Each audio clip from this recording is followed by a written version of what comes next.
चीन के नायब वजीर आजम के दौरे पाकिस्तान को सीपैक और पाक चीन इक्तिसादी ताल्लुकात में अहम किरदार दिया जा रहा है। साबिक सफीर आकिल नदीम का कहना है कि नायब वजीर आजम सीपैक मंसूबों पर अमल दरामद में मुतहरिक रहे। ये अहम दौरा आला सतह के राब्तों का हिस्सा है। साबिक सफीर आकिल नदीम का निजी टीवी से गुफ्तगू करते हुए कहना था कि चीनी नायब वजीर आजम का पाकिस्तान आना खुश आइन है। मौजूदा हुकूमत की मुद्दत पूरी होने वाली है, इसके बावजूद ये अहम दौरा पाकिस्तान के साथ चीन के एतमाद को जाहिर करता है। उन्होंने कहा, चंद रोज बाद पाकिस्तान में जो निगरान सेटअप आएगा, चीनी हुकाम ने निगरान सेटअप पर एतमाद का इजहार करते हुए उम्मीद जाहिर की है कि सीपैक के मामलात मुंतखब हुकूमत के बाद भी इसी तरह अपनी रफ्तार में जारी रहेंगे।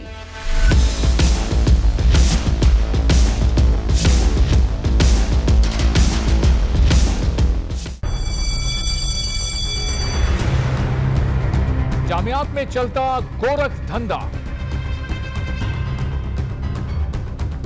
नौजवानों के मुस्तकबिल से खेलने वाली काली भेड़ों के आगे हुकूमत और इंतजामिया मुकम्मल बेबस। मुस्तकबिल के मेहमानों के तहफ्फुज के लिए बोल ने उठाई आवाज, सहाफती फराइज को निभाते हुए पहुंचाई हर खबर अवाम तक। बड़े स्कैंडल से जुड़े तमाम हकाइक रखे अवाम के सामने, क्योंकि बोल है पाकिस्तान का नंबर 1 न्यूज चैनल।